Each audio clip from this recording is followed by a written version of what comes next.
Pemirsa, untuk membahas mengenai penetapan tersangka Baradae yang disangkakan pasal 338 Junto, pasal 55 dan pasal 56 KUHP, kami ajak Anda bergabung bersama dengan pakar hukum Bapak Ganjar Laksmana.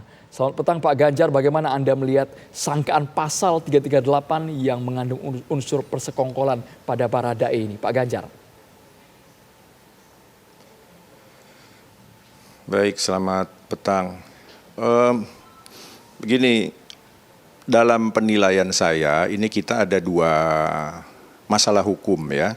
Satu, penerapan pasal tindak pidananya yang dalam hal ini digunakan pasal 338. Kedua, digunakannya pasal penyertaan 55 dan atau 56 ya, yang kemarin diumumkan oleh pihak Polri pada waktu mengumumkan tersangka. Nah, pertama gini, mengenai penggunaan pasal 338. 338 ini pembunuhan biasa ya, yang berbeda dengan pembunuhan berencana di 340 ya. Nah, akan tetapi fakta ini nanti kita akan menilai ya, apakah betul ini pembunuhan biasa, artinya terjadi secara spontan ya, walaupun dengan sengaja menghilangkan nyawa orang lain, di situ ada spontanitas, peristiwa yang terjadi begitu saja. Nah, sedangkan kalau kita membandingkan dengan beberapa fakta yang saya juga dapat dari media dan penjelasan resmi dari pihak Polri ya, bahwa misalnya begini, diterapkan pasal 55 dan 56, itu penyertaan.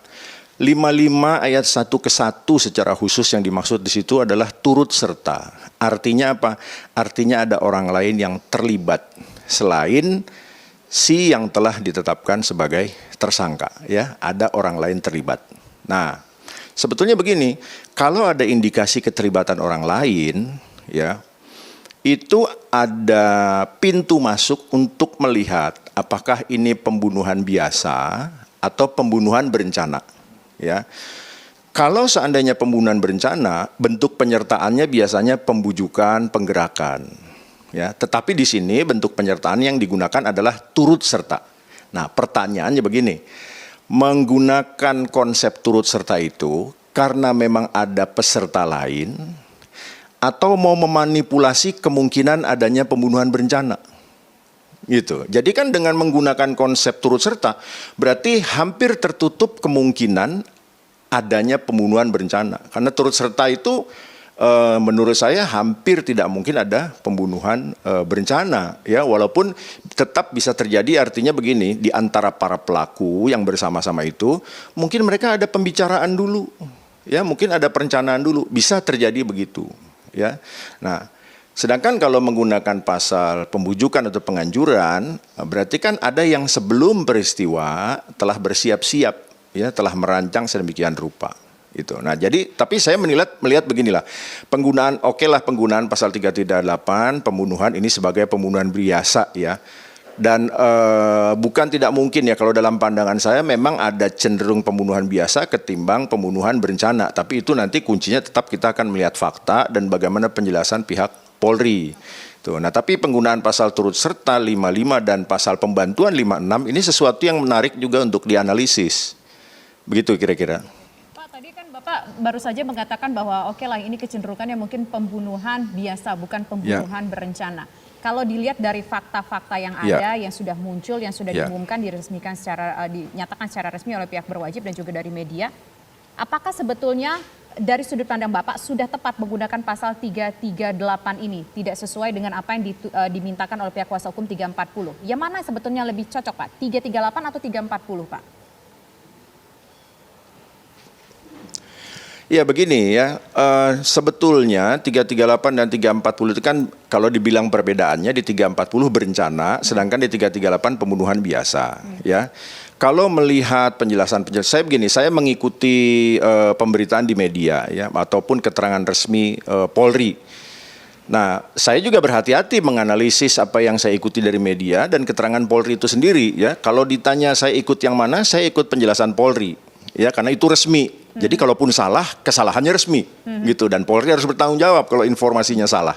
Nah, jadi poinnya begini, kalau dianggap pembunuhan berencana, kan yang harus dibuktikan adalah bahwa ada perencanaan sejak awal ya, perencanaan dengan sengaja dan dengan rencana.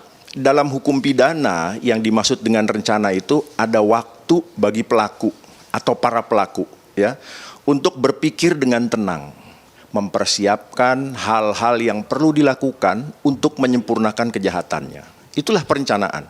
Ya, dalam praktek biasanya mungkin ada pertemuan dulu, mungkin ada senjata yang dipersiapkan, ada pisau yang diasah dulu, ada dipelajari dulu kebiasaan si calon korban, si target, dan lain-lain. Itu yang biasanya dilihat dalam satu pembunuhan berencana.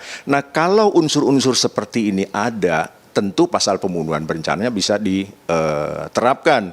Nah, tetapi begini, kita harus mengamati dengan hati-hati ya, mengikuti terus, mengawal terus ya, apakah fakta perencanaan ini ada ya. Bisa saja ini pembunuhan biasa, bisa saja pembunuhan biasa, tapi ya itu tadi ya, kita ikuti terus kira-kira unsur berencananya di mana. Pak Ganjar. Gitu ya. Misalnya begini, misalnya saya sebut unsur berencana. Oke. Iya. Silakan Pak, dilanjutkan Pak, poin ini. Iya, jadi misalnya begini, unsur berencana.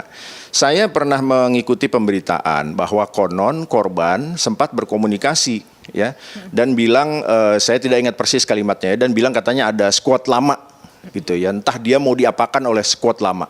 Nah, itu sebetulnya bisa jadi informasi adanya indikasi perencanaan, dia mau diapain gitu ya. Nah, tapi terutama gini, squad lama ini mau ngapain? Misalnya kalau dia bilang saya mau dihabisin nih sama squad lama, nah itu indikasi adanya pembunuhan berencana gitu ya. Tapi kalau cuma sekedar ada squad lama yang nggak suka sama saya nih, itu belum tentu gitu ya. Jadi menunjuk adanya pihak-pihak lain, menunjuknya ada indikasi perbuatan-perbuatan lain, itu harus merujuk kepada rencana adanya penghilangan nyawa, dalam hal ini pembunuhan berencana. Pak Ganjar, Baik. Pak Gitu. Ganjar, satu saja singkat Pak. Kalau Bapak tadi mengatakan bahwa menarik membedah Ya. pasal 55 dan juga Ya. 56 nih. Artinya kalau sudah ada kata turut serta, mereka yang dengan memberi atau Ya. menjanjikan sudah bisa dipastikan tersangka Ya. lebih dari satu? Begini, kalau menggunakan konsep penyertaan yang manapun, karena penyertaan itu ada 4 macam di KUHP ya, di pasal 55 itu ada 3, di pasal 56 ada 1. Nah, menariknya polisi menggunakan pasal 55 1, menggunakan pasal 56 juga 1. Ya. Begini pertanyaannya, kalau menyatakan ada turut serta, berarti lewat pemeriksaan, ya, ini kan polisi sekian lama melakukan penyelidikan, sekian lama melakukan penyidikan, otopsi dan lain-lain, bisa sampai pada kesimpulan bahwa ada lebih dari satu pelaku, ya seharusnya sekaligus ditemukan pelaku-pelaku lain. Baik. Jangan dijadikan PR, nanti kita cari yang berikutnya. Justru sejak awal harus ditentukan bersama siapa dia. Gitu ya. Dan begini, dalam turut serta itu pasti langsung ditemukan bersama siapa, bukan sekedar indikasi ini yang ada yang megangin, ada yang nusuk. Yang Berarti nusuk ada kamu, yang kejanggalan megangin dong, Pak, siapa dengan ya? Ya penerapan dicari itu, Pak. langsung, kalau bisa bilang ada yang megangin. Ada kejanggalan secara logika ya, menurut teori hukum pidana, menerapkan pasal turut serta tapi tersangkanya hanya satu sendirian, menyisakan nanti yang lain dicari, itu sesuatu yang janggal, karena berani bilang turut serta berarti ada lebih dari satu orang. Dan seharusnya langsung digali siapa orang itu yang terlibat. Itu turut sertanya ya. Sedangkan di pembantuan, pembantu itu begini, namanya pembantu, maka ada pelaku utama. Ya. Baru bisa nemu ada pembantu kalau sudah nemu pelaku utama. Baik. Maka temukan dulu pelaku utama, tersangkakan, baru terungkap, oh ada orang yang bantu, baru pembantunya ditersangkakan. Oke. Nah ini kan tidak logis, jadinya turut Oke. sertanya sendirian, Terima kasih, ada Pak pembantu tapi tidak ada pelaku utama yang ditersangkakan. Menarik Ini yang membahas tidak logisnya. lebih dalam Pak Ganjar, Gitu. tapi mohon maaf durasi kita sangat terbatas Pak Ganjar Laksmana. Terima kasih Pak Ganjar Ya. Laksmana, pakar hukum dari Universitas Indonesia telah Ya, bergabung bersama baik. kami. Selamat petang.